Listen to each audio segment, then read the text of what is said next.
விஜய் வந்து அவங்க தாத்தா பாட்டி வந்து பேசிகிட்டு இருக்காங்க. அப்போ அவங்க பாட்டி வந்து விஜய் இந்த மாதிரி வந்து உள்ளே இருந்ததை நினச்சி ரொம்ப கவலைப்படுறாங்க. இந்த மாதிரி எல்லாம் இருக்க வேண்டிய பையனா, உன்னை எப்படியெல்லாம் நாங்கள் வளர்த்தோம், எப்படியெல்லாம் நீ இருந்த, நீ எதுக்குடா போயிட்டு ஜெயிலில் இருக்கணும், உன் தலை எழுத்தா, என்ன பண்ணுறது, எல்லாம் உன் தலை எழுத்து அப்படின்ற மாதிரிலாம் பேசிகிட்டு இருக்காங்க. இதை பார்த்து காவேரி மனசு கஷ்டப்படுறாங்க.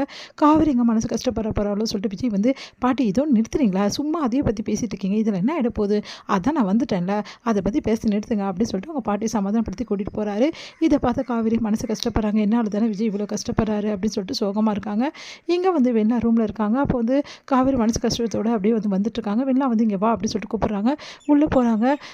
உடனே வந்து ரொம்ப தேங்க்ஸ் வெண்ணிலா, உனக்கு நான் ரொம்ப தேங்க்ஸ்க்கு வந்து சொல்லணும், கடமைப்பட்டிருக்கேன், நீ எவ்வளோ பெரிய விஷயம் பண்ணிருக்க தெரியுமா, நீ சொன்னதால் சாட்சியால் தான் விஜய் வெளியே வந்தார், ரொம்ப நன்றி வெண்ணிலா, இதை நான் மறக்கவே மாட்டேன், நான் சொன்ன ஒரு வார்த்தைக்காக நீ வந்து சொல்லியிருக்கிய அப்படின்னு.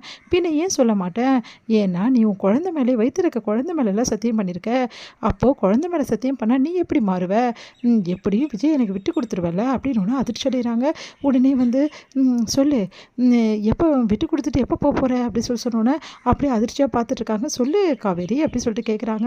அது வந்து உன்னால் விஜய் விட்டு கொடுக்க முடியாதுல்ல, இப்போவும் என்னை ஏமாத்த தானே பார்க்குற அப்படின்றாங்க. ஐயோ இல்லை வெண்ணிலா, நான் அப்படிலாம் உன்னை ஏமாத்தணும்னு நினச்சி கூட பார்க்க மாட்டேன், ஏன் வெண்ணிலா இப்படிலாம் யோசிக்கிற, வேற என்ன யோசிக்கிறது, விஜய் வந்து விடுதலை ஆகிட்டாரு, நீயும் வீட்டுக்கு வந்துட்ட, இப்போ உனக்கு விஜய் விட்டு கொடுக்க எப்படி மனசு வரும், ஏன்னா விஜய்க்கு தான் எல்லா பிரச்சனையும் தீர்ந்து போச்சுல, இப்போ விஜய்க்கும் இந்த விஷயம் தெரியாது அப்படின்னு பொறுத்த வரைக்கும் என்னை ஏமாற்றி நீ வாழ தானே பார்ப்ப அப்படின்றாங்க.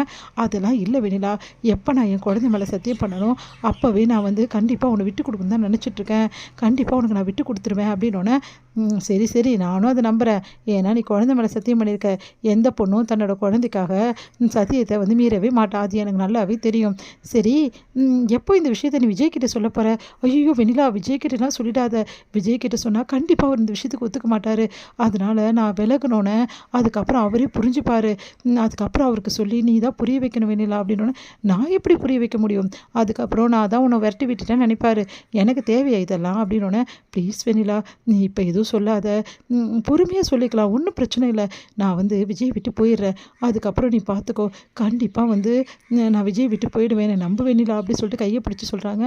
சரி சரி உன்னை நம்புகிறேன், நீ என்ன தான் பண்ணுறேன்னு நானும் பார்க்குறேன் அப்படின்னு போது இவங்க 2 பேரும் கையை பிடிச்சி பார்க்குறது விஜய் பார்த்துட்டாரு.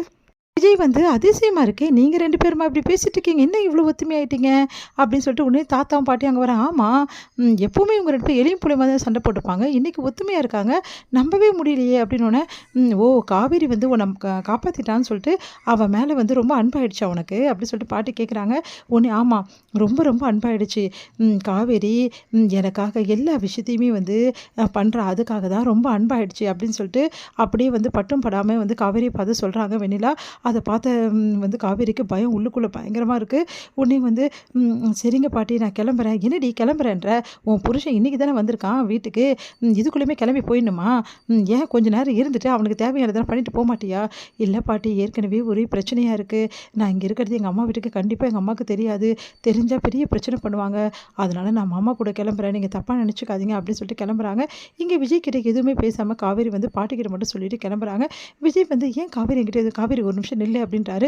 அதை கேட்டு காவேரி மனசு அப்படியே பட்டு பட்டுன்னு அப்படியே ஒரு மாதிரி இருக்குது. உடனே வந்து என்ன நீ என்கிட்ட சொல்லாமே போகிற காவேரி அப்படின்னோடனே இல்லை வீட்டில் அம்மா ஃபோன் பண்ணாங்க, அதனால தான் கிளம்புறேன், மாமா கிளம்பலாமா அப்படி சொன்னால் கிளம்பலாம் காவேரி அப்படின்றாங்க. சரி உங்கள் 2 பேரும் வந்து நானே ட்ராப் பண்ணிடுவா அப்படின்னு சொல்லிட்டு நிவின் வந்து கேட்குறாரு. அதெல்லாம் ஒன்றும் தேவையில்லடா, நான் காவேரி கூட்டிகிட்டு போகிறேன், நீ வண்டியில் வந்துருப்ப, நீ கிளம்பு அப்படின்னு சொல்லிட்டு நிவின் கிட்ட சொல்லிட்டு கிளம்புறாங்க 2 பேருமே. இங்கே எல்லாரும் கிளம்பினோன்னே காவேரி வந்து ஏன் நம்மக்கிட்ட தனியாக வந்து பேசலாம் அப்படி கிடையாது, காவேரி ஒரு நிமிஷம் நில்லு, கொஞ்சம் பேசிட்டு போ அப்புறமா போகலாமே அப்படின்றாரு. விஜய் நானே ட்ராப் பண்ணுறேன் அப்படின்றாரு. வேணாங்க நான் என் மாமா கூட போகிறேன், முக்கியமான வேலை இருக்குது, நீங்கள் பார்த்துக்குங்க, அதுக்கப்புறம் நான் உங்களை மீட் பண்ணுறேன் அப்படி சொல்லிட்டு கிளம்புறாங்க. இதை பார்த்து விஜய் செம்மையாக டென்ஷன் ஆகிறாரு.